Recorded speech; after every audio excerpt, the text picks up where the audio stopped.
Hey everybody, welcome to the Focus Garage. We wanted to make this video to give you guys a little update as far as what's going on behind the scenes here.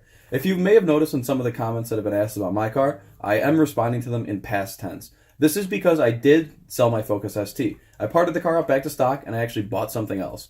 I sold the vehicle and bought a 2013 Audi S4, which is way different than the Focus ST in a whole bunch of different ways. We're making this video to kind of do a little Q&A about the car, some things that I feel like you guys might want to know, some stuff that Andre wants to ask about it, and just kind of, a little bit of information about the car. So let's jump right into it and kind of get started. Where did you want to start? Yeah, I want to start out with why'd you trade it in your Focus ST for an S4? Okay, so I suffer from car ADD, so I get bored of cars very, very quickly. A couple weeks ago would have marked 2 full years with the ST there, so I was just coming up on that. I had some questions with reliability, which is ironic because we just made the reliability video.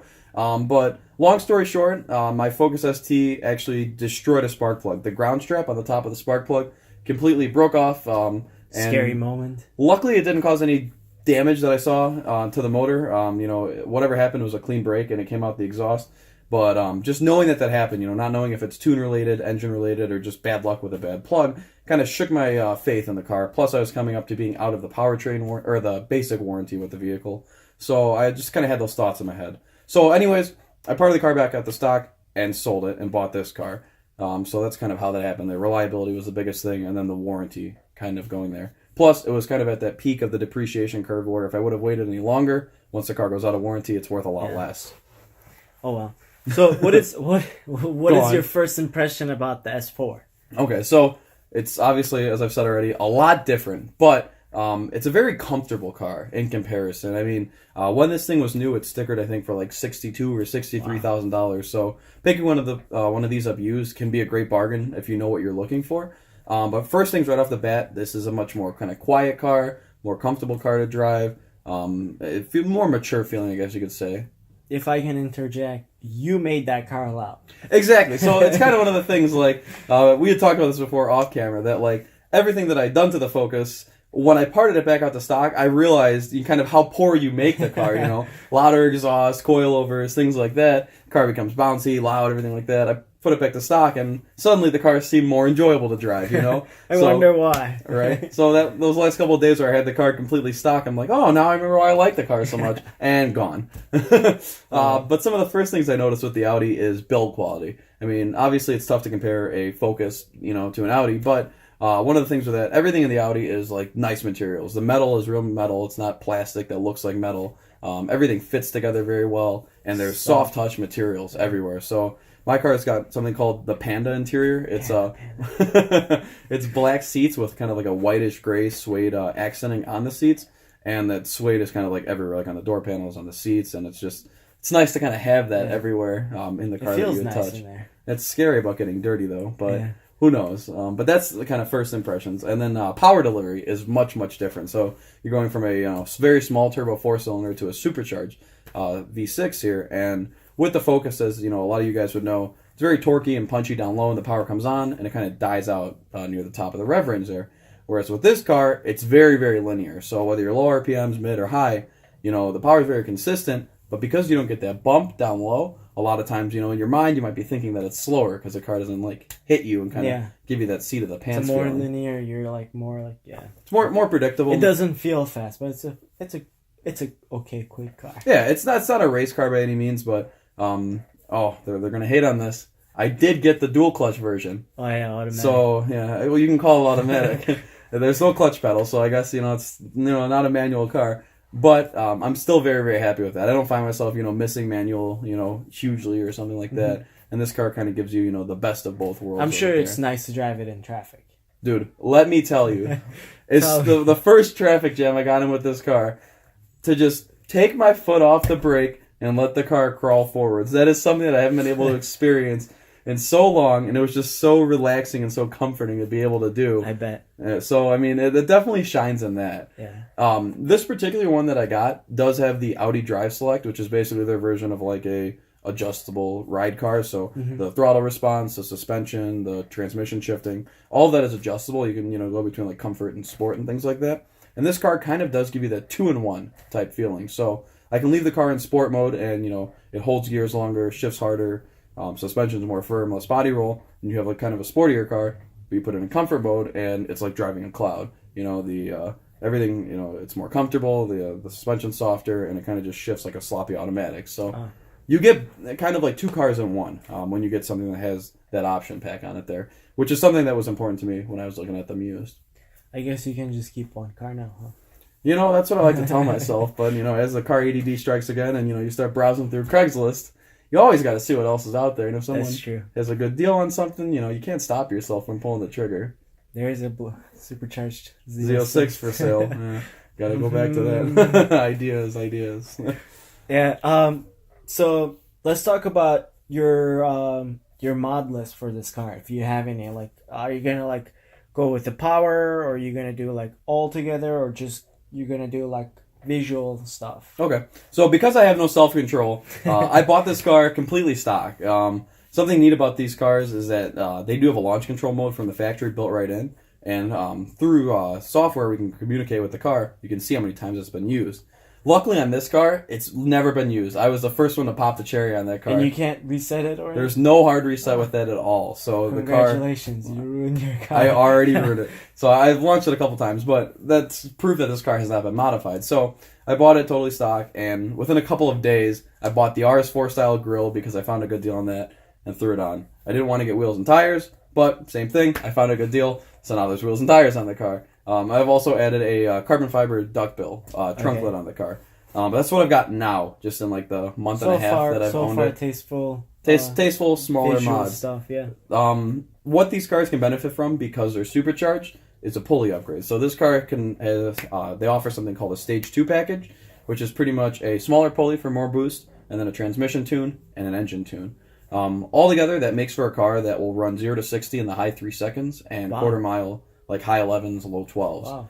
So it's a pretty quick car with those mods. I'd like to get that done to the car. The cheap part of me wants to maybe like wait till Black Friday and buy those parts.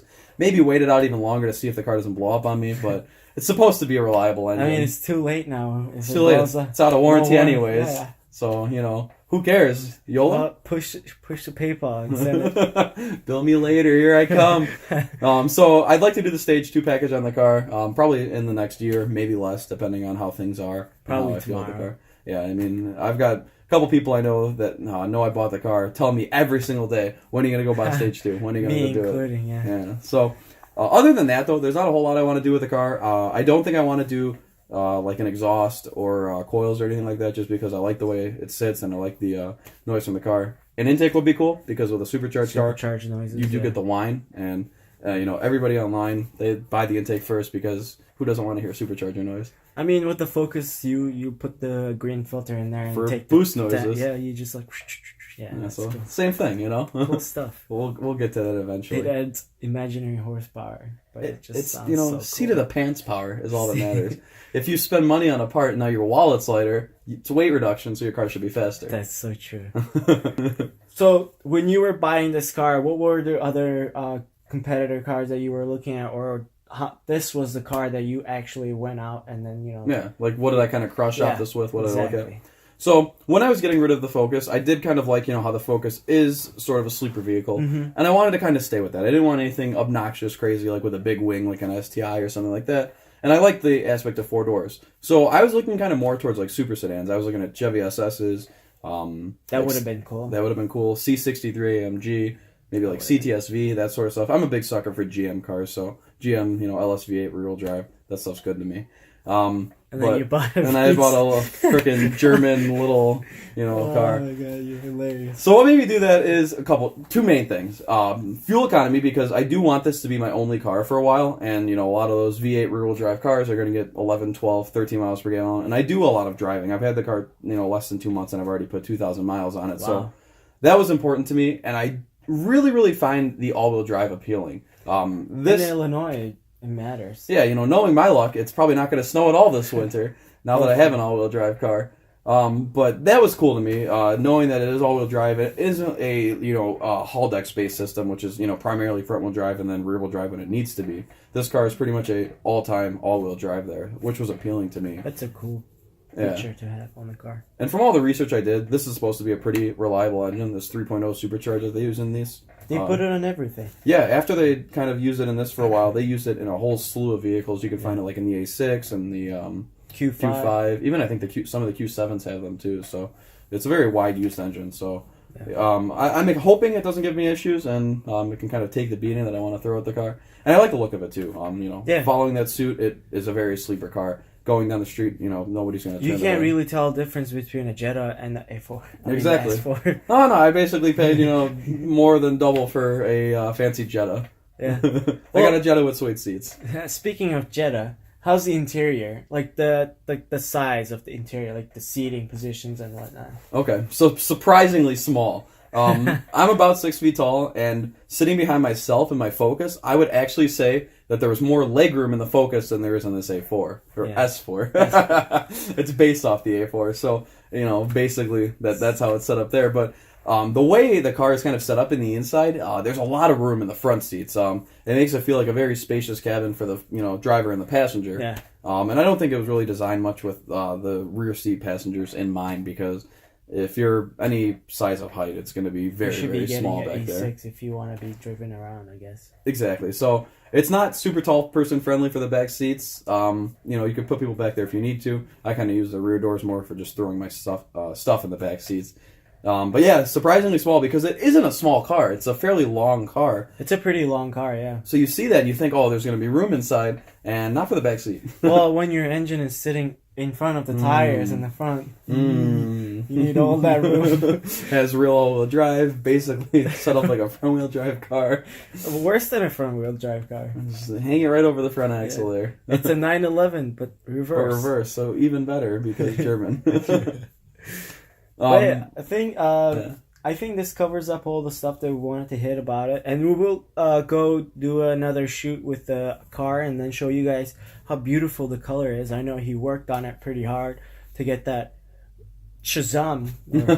I did some paint correction in the car to really kind of show off the true pearl effect of the paint. And it's a really nice color. I like it. I like it a lot. And, so definitely expect a video review of the car coming soon. But we just wanted to answer these questions first, because people have been asking us, did you sell your Focus? Did you not? So kind of like a little official video here. Yeah, and then we'll do another one about we will talk about the that sport drive system in it, where you can different settings and whatnot. So we got to line up. I want to see how badly you'll smoke my car.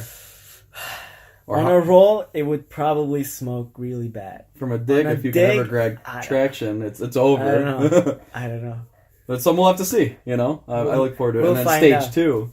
We'll find out. Yeah. I'm down to have fun in Mexico or in a drag strip, whatever we got to do. Whatever we need. Yeah. But definitely let us know, what you think of the car in the comments. I'm sure a lot of people are going to be upset that, oh no, he doesn't have a Focus anymore. Focus garage is an Audi garage. I still have one. He still has one, and that's not going anywhere. No, it's not. It'll burn down to ground before I take it away. But yeah, that's pretty much going to wrap this one up. Let us know what you think of the car in the comments below. And other than that, we definitely look forward to the next one.